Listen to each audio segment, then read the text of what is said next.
fazer um agradecimento a alguns colegas nossos, amigos, irmãos de farda, que esses irmãos de farda têm, de uma forma muito profissional, eles abrem as portas do Congresso para nós.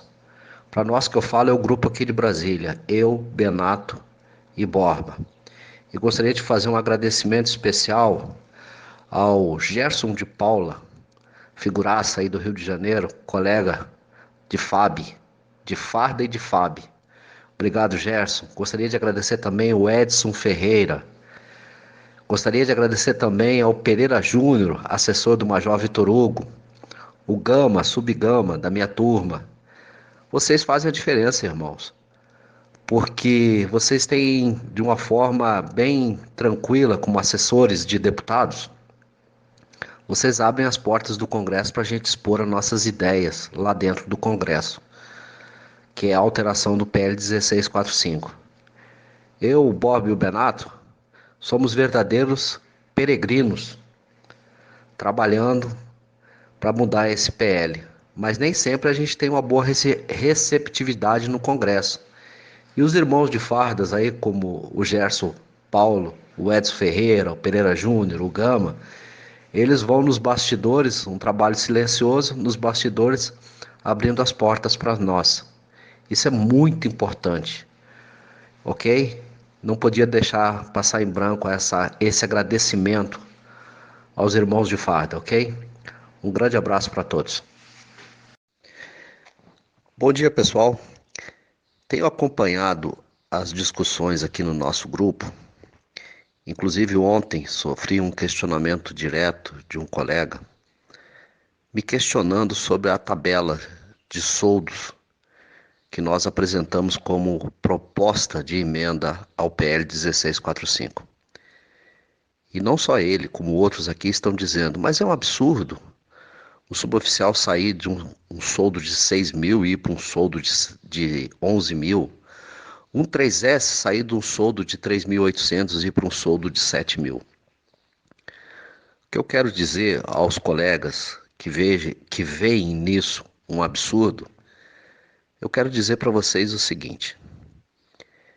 Tá aqui no grupo aqui tem o Meirelles, tem outros que são da minha turma. E como eu estou citando o Meirelles, que o Meirelles colocou a questão com muita propriedade. Eu entrei na escola de especialista por concurso público.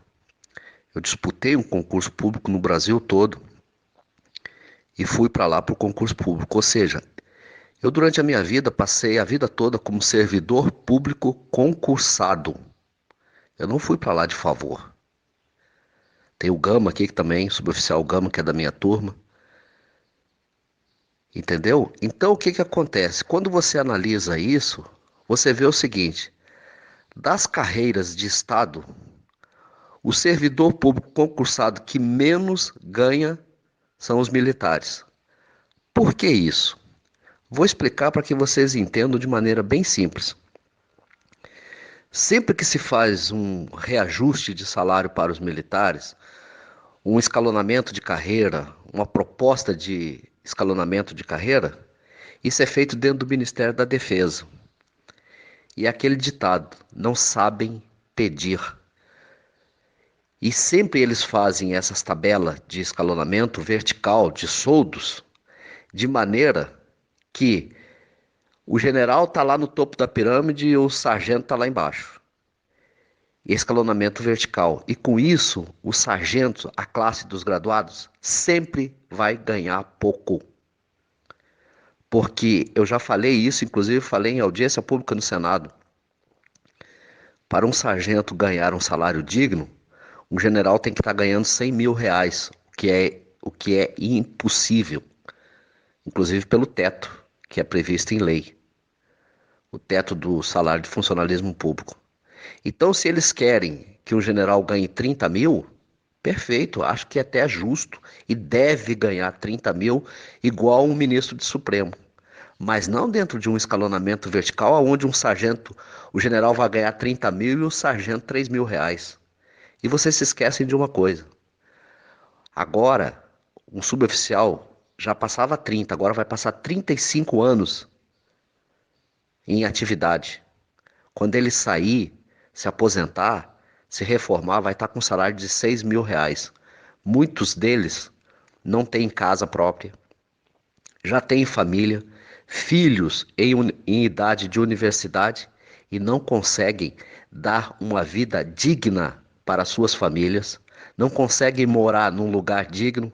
Muitos estão na favela. Isso é uma realidade que eu constatei, ninguém me falou. Eu tenho amigos que moram no Rio de Janeiro e me desculpe, mas moram literalmente em favela, porque não têm condições de ter uma casa digna e são servidores públicos que entraram no serviço público através de concurso. Em qualquer órgão do serviço público aqui em Brasília, o cara entra com 7.000, 8.000 reais, iniciando em concurso público nível de segundo grau. Só que ao longo da vida dele, ele pega cargo comissionado, o que não existe para os militares. Depois de um certo tempo, ele está com cargo comissionado, aonde ele passa a ganhar 20, 25 mil. Quando ele se aposentar e for aposentado ganhando 7, 8 mil, que é o salário dele, ele já fez patrimônio, ele já comprou casa, ele já tem uma vida estável depois de 30 anos de serviço, 35 anos de serviço, o civil, porque ele passou anos exercendo cargos comissionados, que isso é normal no serviço público. O militar não. Ele entra ali, ó, vamos citar o sargento, entra ali ganhando R$ 3.800, passa 10 anos agora para ser promovido a segundo sargento para ganhar R$ 4.000, depois mais 10 anos para ser promovido a um S para ganhar R$ 5.000 e depois de 35 anos vai ganhar R$ 6.000. Vocês acham que isso está certo? Ah, aí me disse um incrédulo aqui. Ah, mas a conta não fecha, de onde veio o orçamento? Engraçado, né? Falar isso. É a única categoria do serviço público que se preocupa com o orçamento, com a conta da União. Agora, quando emprestaram bilhões a título de fundo perdido para os amigos, doaram bilhões para os amigos, os companheiros, os ideologicamente alinhados com eles. Ah, tinha dinheiro demais a nação, né? A oitava economia do mundo, que é o Brasil hoje, não consegue pagar um salário digno para os seus servidores militares? Vamos refletir sobre isso, ok?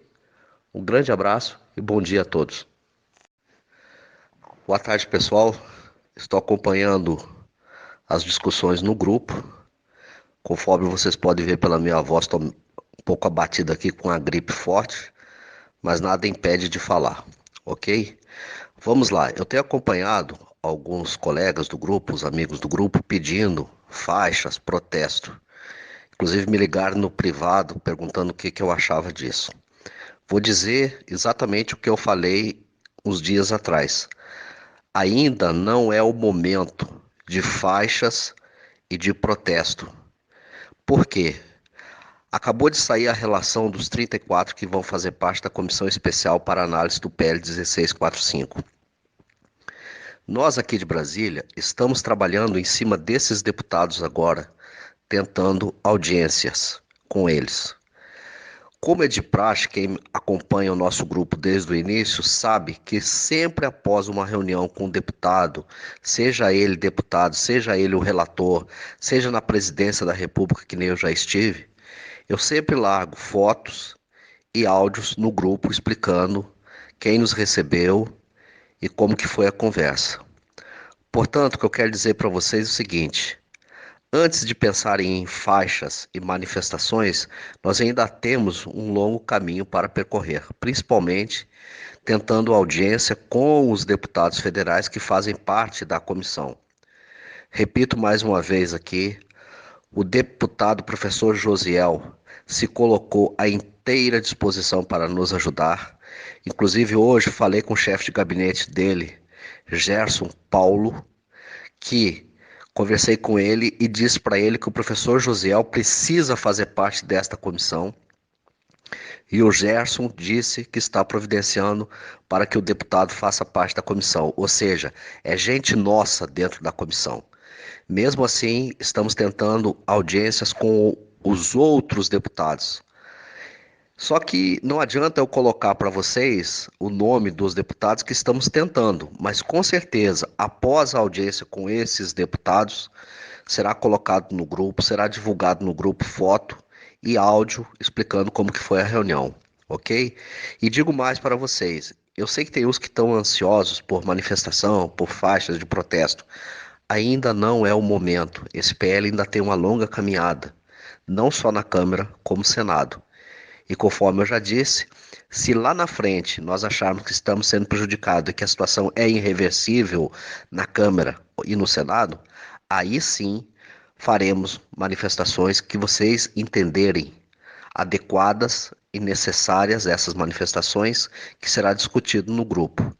Essa é a minha opinião. Então nós temos que trabalhar politicamente para alterar o PL. E é nesse sentido que estamos trabalhando aqui em Brasília. Ok? Um grande abraço para todos. Olá, pessoal. Adão Farias de Brasília falando para vocês. O deputado Daniel, ele é membro titular da comissão especial que vai tratar do PL 1645.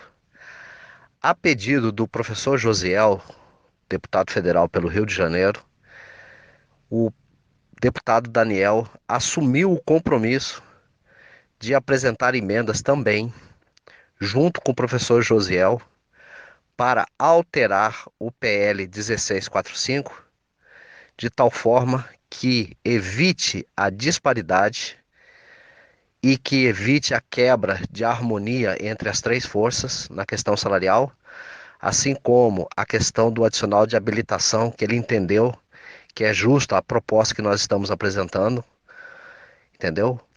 Então, estou colocando vocês a par aí que mais um deputado está nos apoiando. E o interessante é que ele é membro titular da comissão, ok? Estamos na luta.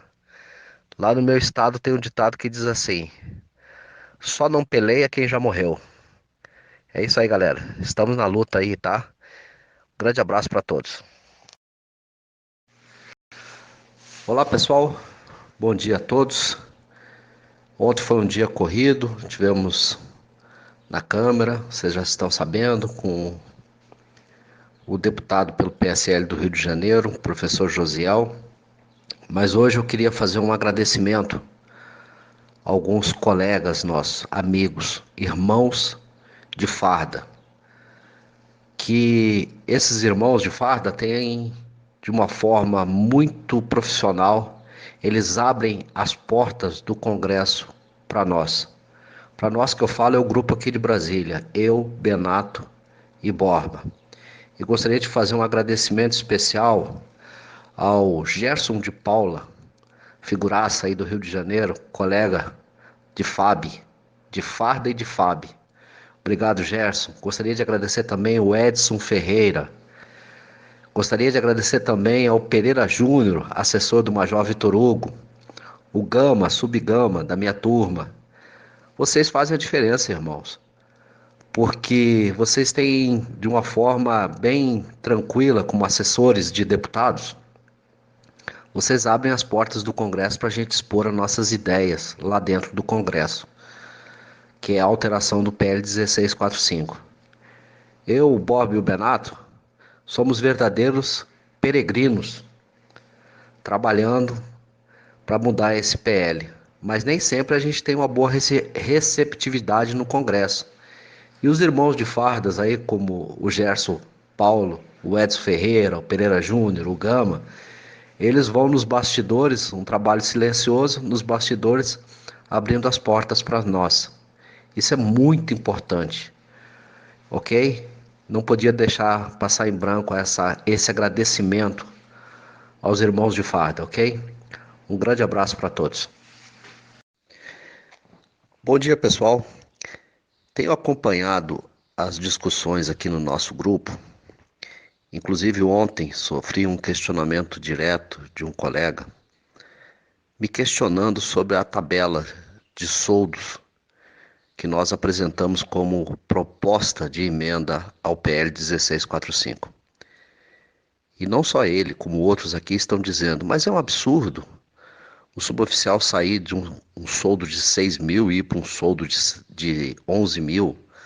Um 3S sair de um soldo de 3.800 e ir para um soldo de 7 mil. O que eu quero dizer aos colegas que veem nisso um absurdo, eu quero dizer para vocês o seguinte. Tá aqui no grupo aqui, tem o Meirelles, tem outros que são da minha turma. E como eu estou citando o Meirelles, que o Meirelles colocou a questão com muita propriedade. Eu entrei na escola de especialista por concurso público. Eu disputei um concurso público no Brasil todo e fui para lá por concurso público. Ou seja, eu durante a minha vida passei a vida toda como servidor público concursado. Eu não fui para lá de favor. Tem o Gama aqui que também, suboficial Gama, que é da minha turma. Entendeu? Então o que que acontece? Quando você analisa isso, você vê o seguinte: das carreiras de Estado, o servidor público concursado que menos ganha são os militares. Por que isso? Vou explicar para que vocês entendam de maneira bem simples. Sempre que se faz um reajuste de salário para os militares, um escalonamento de carreira, uma proposta de escalonamento de carreira, isso é feito dentro do Ministério da Defesa. E é aquele ditado: não sabem pedir. E sempre eles fazem essas tabelas de escalonamento vertical de soldos, de maneira que o general está lá no topo da pirâmide e o sargento está lá embaixo. Escalonamento vertical. E com isso, o sargento, a classe dos graduados, sempre vai ganhar pouco. Porque eu já falei isso, inclusive falei em audiência pública no Senado. Para um sargento ganhar um salário digno, um general tem que estar ganhando 100 mil reais, o que é impossível, inclusive pelo teto, que é previsto em lei, o teto do salário de funcionalismo público. Então, se eles querem que um general ganhe 30 mil, perfeito, acho que é até justo e deve ganhar 30 mil igual um ministro de Supremo. Mas não dentro de um escalonamento vertical, onde um sargento, o general vai ganhar 30 mil e o sargento 3 mil reais. E vocês se esquecem de uma coisa. Agora, um suboficial já passava 30, agora vai passar 35 anos em atividade. Quando ele sair, se aposentar, se reformar, vai estar com um salário de 6 mil reais. Muitos deles não têm casa própria, já têm família, filhos em idade de universidade e não conseguem dar uma vida digna para suas famílias, não conseguem morar num lugar digno, muitos estão na favela. Isso é uma realidade que eu constatei, ninguém me falou. Eu tenho amigos que moram no Rio de Janeiro e me desculpe, mas moram literalmente em favela, porque não têm condições de ter uma casa digna e são servidores públicos que entraram no serviço público através de concurso. Em qualquer órgão do serviço público aqui em Brasília, o cara entra com 7 mil, 8 mil reais, iniciando em concurso público nível de segundo grau. Só que ao longo da vida dele, ele pega cargo comissionado, o que não existe para os militares. Depois de um certo tempo, ele está com cargo comissionado, onde ele passa a ganhar 20, 25 mil. Quando ele se aposentar e for aposentado ganhando 7, 8 mil, que é o salário dele, ele já fez patrimônio, ele já comprou casa, ele já tem uma vida estável depois de 30 anos de serviço, 35 anos de serviço, o civil, porque ele passou anos exercendo cargos comissionados, que isso é normal no serviço público. O militar não.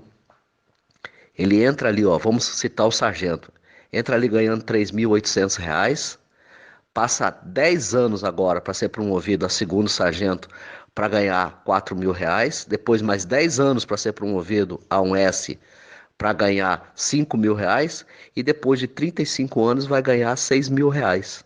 Vocês acham que isso está certo? Ah, aí me disse um incrédulo aqui, ah, mas a conta não fecha, de onde veio o orçamento? Engraçado, né? Falar isso. É a única categoria do serviço público que se preocupa com o orçamento, com a conta da União.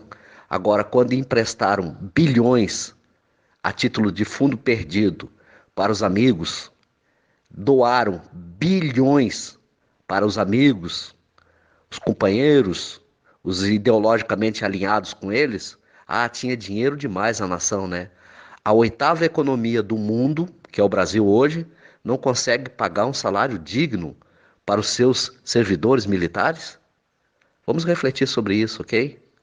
Um grande abraço e bom dia a todos. Boa tarde, pessoal. Estou acompanhando as discussões no grupo. Conforme vocês podem ver pela minha voz, estou um pouco abatido aqui com a gripe forte, mas nada impede de falar, ok?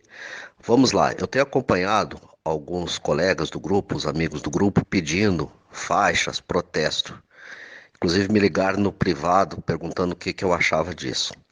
Vou dizer exatamente o que eu falei uns dias atrás. Ainda não é o momento de faixas e de protesto. Por quê? Acabou de sair a relação dos 34 que vão fazer parte da Comissão Especial para Análise do PL 1645. Nós aqui de Brasília estamos trabalhando em cima desses deputados agora, tentando audiências com eles. Como é de praxe, quem acompanha o nosso grupo desde o início sabe que sempre após uma reunião com o deputado, seja ele deputado, seja ele o relator, seja na presidência da República, que nem eu já estive, eu sempre largo fotos e áudios no grupo explicando quem nos recebeu e como que foi a conversa. Portanto, o que eu quero dizer para vocês é o seguinte: antes de pensar em faixas e manifestações, nós ainda temos um longo caminho para percorrer, principalmente tentando audiência com os deputados federais que fazem parte da comissão. Repito mais uma vez aqui, o deputado professor Josiel se colocou à inteira disposição para nos ajudar. Inclusive hoje falei com o chefe de gabinete dele, Gerson Paulo, que conversei com ele e disse para ele que o professor Josiel precisa fazer parte desta comissão. E o Gerson disse que está providenciando para que o deputado faça parte da comissão. Ou seja, é gente nossa dentro da comissão. Mesmo assim, estamos tentando audiências com os outros deputados. Só que não adianta eu colocar para vocês o nome dos deputados que estamos tentando, mas com certeza, após a audiência com esses deputados, será colocado no grupo, será divulgado no grupo foto e áudio explicando como que foi a reunião, ok? E digo mais para vocês, eu sei que tem uns que estão ansiosos por manifestação, por faixas de protesto. Ainda não é o momento, esse PL ainda tem uma longa caminhada, não só na Câmara, como no Senado. E conforme eu já disse, se lá na frente nós acharmos que estamos sendo prejudicados e que a situação é irreversível na Câmara e no Senado, aí sim faremos manifestações que vocês entenderem adequadas